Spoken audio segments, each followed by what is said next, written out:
বাংলাদেশ জামায়াত ইসলামীর আমির ডাক্তার শফিকুর রহমান বলেছেন, কারো প্রভুত্ব কিংবা দাদাগিরি তারা মেনে নেবেন না।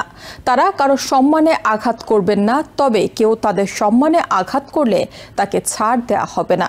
শনিবার রাতে মিশিগানের হ্যামট্রামিক শহরে তাকে দেয়া এক গণসংবর্ধনা অনুষ্ঠানে প্রধান অতিথির বক্তব্যে এসব কথা বলেন শফিকুর রহমান।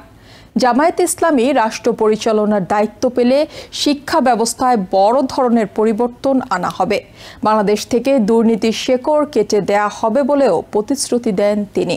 বাংলাদেশে ন্যায় বিচার প্রতিষ্ঠার পাশাপাশি ব্যাংকিং খাতকে ঢেলে সাজানো সহ দলটির গুরুত্বপূর্ণ 5টি অঙ্গীকার প্রবাসীদের সামনে তুলে ধরেন জামায়াতে আমির। জামাতে ইসলামের আমির ডক্টর শফিকুর রহমানের মিশিগান আগমন উপলক্ষে বাংলাদেশি আমেরিকান কমিউনিটি অব মিশিগানের ব্যানারে গণসংবর্ধনার আয়োজন করা হয়। অনুষ্ঠানে প্রধান অতিথির বক্তব্য রাখেন জামাতের আমির ডক্টর শফিকুর রহমান।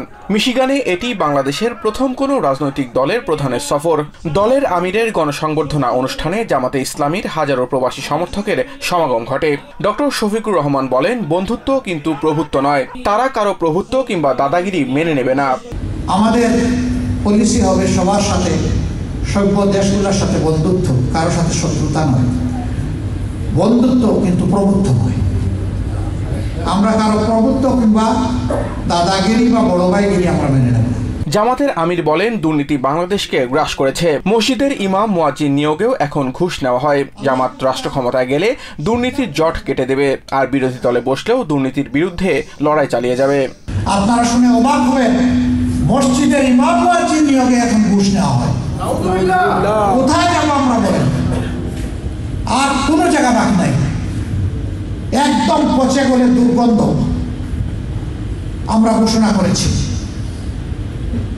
এই দুর্নীতির বিরুদ্ধে আমরা লড়াই চালিয়ে যাব ইনশাআল্লাহ, এবং আমরা দুর্নীতির জড় কেটে দেব ইনশাআল্লাহ। তিনি বলেন, যে জাতির মেরুদণ্ড ঠিক নেই সেই জাতি মাথা উঁচু করে দাঁড়াতে পারে না।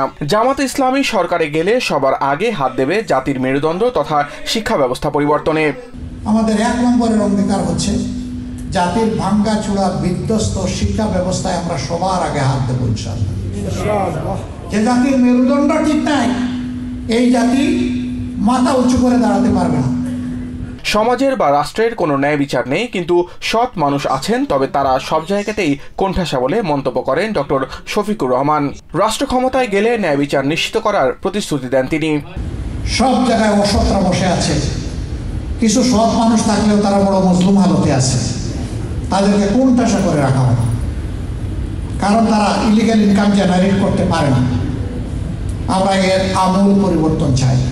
ডাক্তার মোতাহের আহমেদের সভাপতিত্বে এবং মাওলানা সোহেল আহমেদের সঞ্চালনায় সংবর্ধনা অনুষ্ঠানে বক্তব্য রাখেন অধ্যাপক ডক্টর নাকিবুর রহমান, অ্যাটর্নি রুহুল মমিন সাকের, ডক্টর খালিকুজ্জামান, মাওলানা আব্দুল লতিফ, সাইদুল ইসলাম সহ অনেক অতিথি। অনুষ্ঠানে ইসলামিক সঙ্গীত পরিবেশন করে রেনেসা শিল্পী গোষ্ঠী।